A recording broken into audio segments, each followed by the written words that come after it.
ऐकून तुम्हाला विश्वासच बसणार नाही।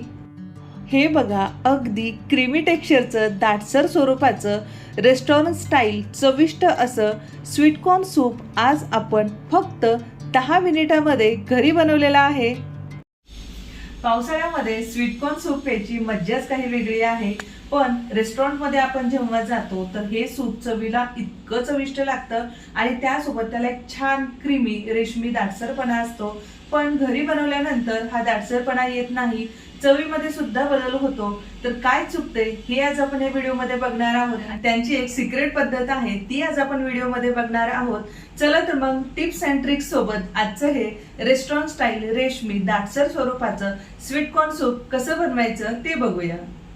तर सर्वात आधी आपण स्वीटकॉर्नचे दाणे आहेत ते छान उकडून घेऊया। तर गॅसवर मी भांडं ठेवलं, त्यामध्ये साधारण 2 ग्लास पाणी घेतलेलं आहे। तर या पाण्यामध्ये आपण आता 1 वाटी हे स्वीटकॉर्नचे दाणे घालून घेऊया आणि हाय फ्लेमवरती हे छान आपण शिजवून घेऊया। हाय फ्लेमवरती 1-2 मिनिटांमध्ये हे स्वीटकॉर्नचे दाणे छान उकडून झालेले आहेत। आता आपण हे पाण्यामधून काढून घेऊया। तर कुठलंही सूप बनवत असताना आपल्याला त्यासाठी एक व्हेजिटेबल स्टॉक लागतो, पण आपल्याकडे जर व्हेजिटेबल स्टॉक उपलब्ध नसेल तर आपण काय करायचं ते व्हिडिओमध्ये बघणार आहोत। तर या ठिकाणी स्वीटकॉर्न आपण ज्या पाण्यामध्ये उकडून घेतलेलं आहे ते पाणी आपण तसंच ठेवणार आहोत आणि त्या पाण्यापासून एक व्हेजिटेबल स्टॉक तयार करणार आहोत। तर तुम्ही बघू शकता पाण्याला हलका स्वीटकॉर्नचा रंग आलेला आहे। तर आता यामध्ये आपण काही भाज्या घालून घेऊया। तर त्यामध्ये मी गाजर, शिमला मिरची, पत्ताकोबी, कांदा, लसूण, आलं हे घालून घेतलेलं आहे। जे माझ्याकडे होतं ते सर्व यामध्ये मी घातलेलं आहे। तर अशा पद्धतीने या सूपसाठी लागणारा व्हेजिटेबल स्टॉक आपण इन्स्टंट घरातच बनवू शकतो। तर एक 3 ते 4 मिनिटं छान आपल्याला शिजवून घ्यायचं आहे। त्या भाज्यांचा पूर्ण अर्क पाण्यामध्ये उतरेपर्यंत आपल्याला हे शिजवून घ्यायचं आहे। एक 4 मिनिटं झालेली आहेत, गॅस बंद केलेला आहे। आता हे पाणी आपण एका गाळणीने गाळून घेऊया। तर या ठिकाणी 1.5 ग्लास व्हेजिटेबल स्टॉक आपला तयार झालेला आहे। दुसरी स्टेप्स, तर या ठिकाणी या सूपला एक छान क्रीमी टेक्स्चर येण्यासाठी इथे मी काही शिजवून घेतलेल्या स्वीटकॉर्नपैकी थोडेसे स्वीटकॉर्न आपण मिक्सरच्या भांड्यामध्ये छान त्याची प्युरी करून घेणार आहोत। त्यामुळे या स्वीटकॉर्न सूपला एक क्रीमी टेक्स्चर येतो आणि छान असं दाटसर स्वरूपाचं हे स्वीटकॉर्न सूप तयार होतं। राहिलेले स्वीटकॉर्नचे दाणे आपण असेच स्वीटकॉर्न सूपमध्ये वापरणार आहोत। तर मी थोडंसं फिरून घेतलेलं आहे, तर हे जाड भरड असं हे वाटलं गेलेलं आहे। तर यामध्ये आपण साधं पाणी न घालता जो व्हेजिटेबल स्टॉक आहे त्यामधलं 4 ते 5 चमचे पाणी इथे मी घेतलेलं आहे, तेच आपण आता यामध्ये ॲड करून घेऊया आणि मिक्सरला परत एकदा फिरून घेऊया। जोपर्यंत याचं टेक्स्चर अगदी प्युरीसारखं होत नाही, अगदी स्मूथ असं होत नाही, तोवर आपल्याला फिरून घ्यायचं आहे। तुम्ही ते बघू शकता, मी व्हेजिटेबल स्टॉक घालून छान हे मिक्सरला फिरून घेतलेलं आहे आणि याचं टेक्स्चर तुम्ही बघू शकता, अगदी क्रीमी टेक्स्चरचं दाटसर स्वरूपाचं हे स्मूथ असं वाटलं गेलेलं आहे। तर आपण 2 स्टेप पूर्ण केलेल्या आहेत। आता तिसरी स्टेप, तर या ठिकाणी आपण सूपसाठी लागणारं साहित्य बघून घेऊया। तर याची तयारी आपल्याला करून ठेवायची आहे, म्हणजे सूप बनवत असताना हाय फ्लेमवरती आपल्याला हे सर्व जिन्नस परतून घ्यायचे आहेत। त्यामुळे पूर्वतयारी करून ठेवायची, म्हणजे सूप करत असताना कोणत्याही अडचणी येणार नाहीत।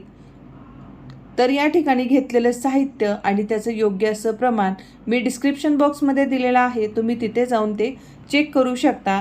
तर या ठिकाणी माझ्याकडे पातीचा कांदा नव्हता, त्यामुळे मी आपला रेग्युलर जो कांदा आहे अगदी बारीक कट करून घेतलेला आहे। शिमला मिरची, गाजर, आलं, लसूण, पत्ताकोबी अगदी बारीक असं मी कट करून घेतलेलं आहे। मिरेपूड, थोडीशी साखर आणि चवीपुरतं मीठ आणि स्वीटकॉर्न सूप आहे, तर अख्खे स्वीटकॉर्न मी घेतलेले आहेत। चला तर मग चौथी स्टेप, आता आपण सूप तयार करायला घेऊया। तर या ठिकाणी गॅसवर मी पॅन ठेवलेला आहे। पॅनमध्ये 1 चमचाभर असं मी बटर घातलेलं आहे। बटर नसेल तर तूप घेऊ शकता, तूप नसेल तर तुम्ही ज्या तेलाला खूप जास्त वास नसेल असं तेलसुद्धा तुम्ही घेऊ शकता। तर बटर अगदी छान असं मेल्ट झालं की यामध्ये लगेच आपल्याला लसूण घालून घ्यायचा आहे। आणि हे करपलं जाणार नाही याची काळजी घ्यायची आहे, कारण कोणतंही सूप बनवत असताना या भाज्या त्यामध्ये करपल्या गेल्या की त्या सूपमध्ये त्याचा एक स्ट्रॉंग वास येतो, त्यामुळे आपल्याला हे कुठलेही जिन्नस यामध्ये करपू द्यायचे नाहीत। गॅस मी मध्यम आचेवर ठेवलेला आहे, त्यामुळे आलं आणि लसूण करपलं जाणार नाही। हलकंसं रंग बदलला की आपल्याला बाकीचे जिन्नस यामध्ये ॲड करून घ्यायचे आहेत। खूप जास्त त्याचा रंग बदलू द्यायचा नाही। तुम्ही बघू शकता हलका असा आला आणि लसणाचा रंग बदललेला आहे। पटकन यामध्ये कांदा घालून घेऊया आणि कांदा घातल्यानंतर गॅस आपल्याला मोठा करायचा आहे। कांदा आपल्याला या बटरमध्ये शिजवून घ्यायचा नाही, कारण शिजल्यामुळे त्याचा एक गोडसर फ्लेवर त्या सूपमध्ये येतो, त्यामुळे हाय फ्लेमवरती कांदा आपल्याला परतून घ्यायचा आहे। तर कांदा घातल्यानंतर लगेच आपल्याला पत्ताकोबी, सिमला मिरची, गाजर यासोबतच पटकन घालायचं आहे आणि हाय फ्लेमवरती हात बंद न करता आपल्याला हे व्यवस्थित परतून घ्यायचं आहे, कारण हाय फ्लेमवरती या भाज्या आपण परतून घेतल्यामुळे त्याला हलका क्रंच येतो आणि ते सूपमध्ये चवीला खूप छान लागतात। म्हणून आपल्याला ही प्रोसेस इथे फॉलो करायची आहे। एक अर्धा मिनिट आपण हाय फ्लेमवरती ह्या भाज्या छान अशा क्रंची होईपर्यंत परतून घेऊया। खूप जास्त वेळ लागत नाही, कारण आपण गॅस मोठा ठेवलेला आहे। चौथी स्टेप, आता यामध्ये आपण व्हेजिटेबल स्टॉक घालून घेऊया। व्हेजिटेबल तुमच्याकडे स्टॉक नसेल तर साधं पाणीसुद्धा तुम्ही घेऊ शकता, काही हरकत नाही। पण व्हेजिटेबल स्टॉकसाठी तुमच्याकडे आलं, लसूण, कोथिंबीरच्या काड्या, कांदा हे तर घरात असतातच असतात। हे सुद्धा तुम्ही पाण्यामध्ये घालून छान असं उकळून घेऊन तो सुद्धा व्हेजिटेबल स्टॉक म्हणून अशा प्रकारच्या सूपमध्ये यूज करू शकता। लगेच यामध्ये आपल्याला काळी मिरेपूड, साखर आणि चवीपुरतं मीठ घालायचं आहे। सुरुवातीला आपण यामध्ये बटर घातलेलं आहे। बटर साल्टी असतं, त्यामुळे मिठाचं प्रमाण जपून घालायचं आहे। व्हेजिटेबल स्टॉक घातल्यानंतर एक उकळी आली की 5वी स्टेप्स, यामध्ये स्वीटकॉर्नचे दाणे आपण मिक्सरला बारीक असे वाटून घेतलेले आहेत, ते प्युरी घालून घ्यायची आहे। त्यामुळे रेस्टॉरंट स्टाईल याला एक छान क्रीमी टेक्स्चर येतो। तर ही स्टेप तुम्हाला इथे अजिबात स्किप करायची नाही, कारण यामुळेच या स्वीटकॉर्न सूपला छान टेक्स्चर येतो। स्वीटकॉर्न सूप आहे, त्यामुळे स्वीटकॉर्न त्यामध्ये तर दिसलेच पाहिजे। सगळ्यात शेवटी थोडेसे स्वीटकॉर्न आपण यामध्ये घालून घेऊया।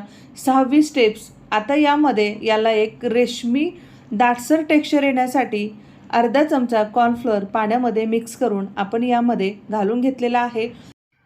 कॉर्नफ्लोअर घातल्यानंतर हात बंद न करता एकसारखं हे ढवळून घ्यायचं आहे, जोपर्यंत याला एक रेशमी दाटसरपणा येत नाही।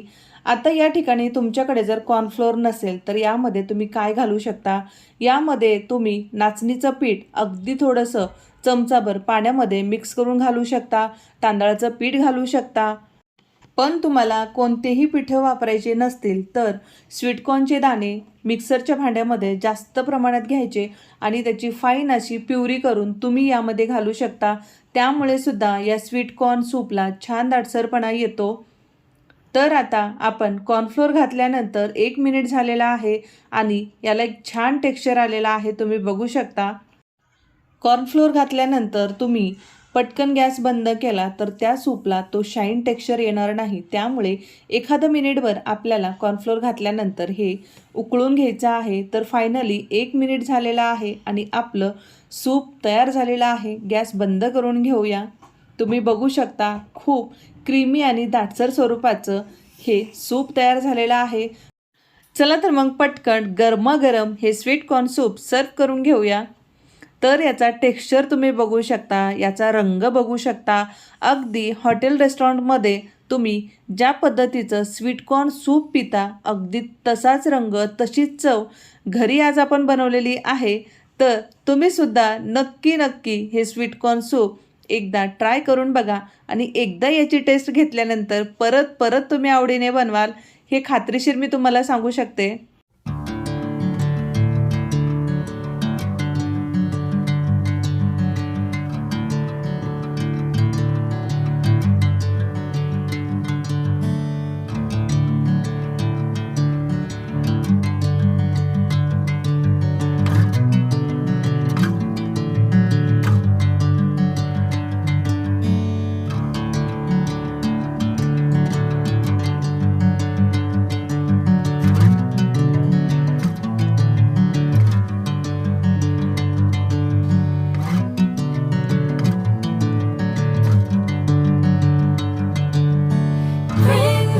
मस्त असं आपण हे आता मिक्स करून घेऊया आणि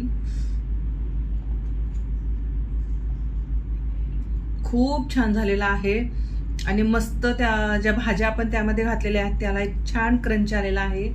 तुम्ही सुद्धा अशा पद्धतीचं स्वीट कॉर्न सूप नक्की घरी करून बघा. तुम्हाला स्वीट कॉर्न सूप घरी बनवलेलं आवडतं की हॉटेल्समधलं आवडतं ते नक्की कमेंट बॉक्समध्ये सांगा.